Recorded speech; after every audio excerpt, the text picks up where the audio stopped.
kami sa House Media Press Corps sa paanyayaming kasama nitong ating press con ngayong araw. At sana katulad ng sinabi ni Chairman Joel Chua, magkaroon tayo ng pagkakataong maliwanagan ang mga issue po na pinag-uusapan po ngayong araw.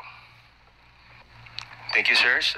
Kicking off today's first question, may I call on Tina Panganiban Perez from GMA7. Good morning po, sirs. For Prosec Joel Chua. Sir, sinabi po ni SP Escudero na he is not inclined to call for a special session just to convene the Senate Impeachment Court. And wag daw silang madaliin kasi kayo naman po, hindi rin daw po kayo nagmadali doon sa impeachment complaint. Also, ituhog ko na rin, sir, what happens if the trial begins in the 19th Congress but is not concluded in the 19th Congress? Pwede po bang tumawid yun sa 20th? Maraming salamat po. Unang-una po, siyempre nare-respeto po namin ang opinyon ng ating kagalang-galang na Senate President. Kaya lang po, ang sa amin lamang po kasi hindi naman po sa minamadali po namin sila. Pero ito po kasi nakasaad sa ating saligang batas. Alam naman po natin nakasaad po doon yung ginamit po ng ating konstitusyon, yung salitang shall at saka forthwith. Yung shall po, ibig sabihin po niyan ay mandatory. At yung forthwith po, ang ibig sabihin po niyan, immediately. Pero syempre, rerespetuhin po natin kung ano po ang kanilang opinion dito. Insofar as, ano nga po yung pangalawang tanong?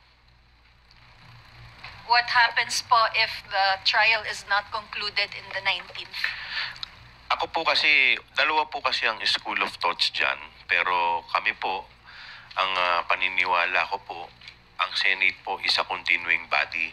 Kaya po kahit po simulan ito sa 19th Congress, po pwede pa rin po itong ituloy sa 20th Congress.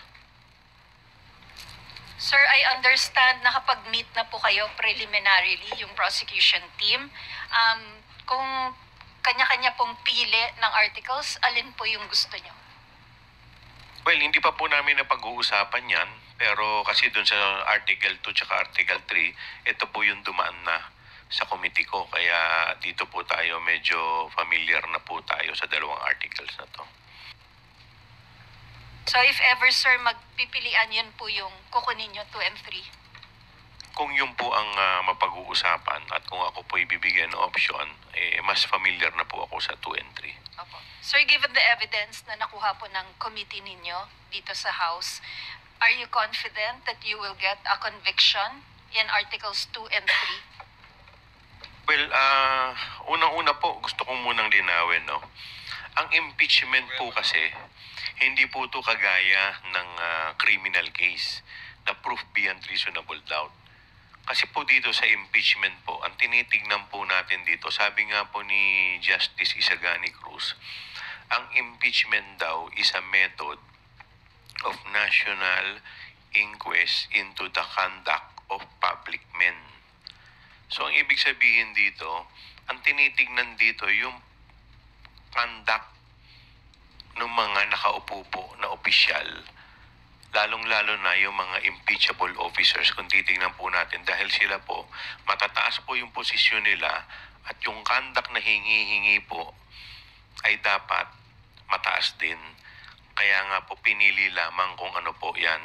So, in any event, pag na-convict naman po, hindi naman po sila makukulong dito. Although, syempre, hindi naman po ibig sabihin nun, hindi na sila po pwedeng kasuhan. Kaya po sa akin pong paniniwala, based po dun sa mga nailatag po namin sa committee hearing, based din po sa mga napanood ng mga tao doon po sa yung live video kung saan po nag-threaten po siya sa ating Pangulo, sa First Lady, at saka sa Speaker of the House. Ako po naniniwala, malakas po ang ebidensya para po siya po ay ma-convict dito po sa impeachment. Thank you po, sir.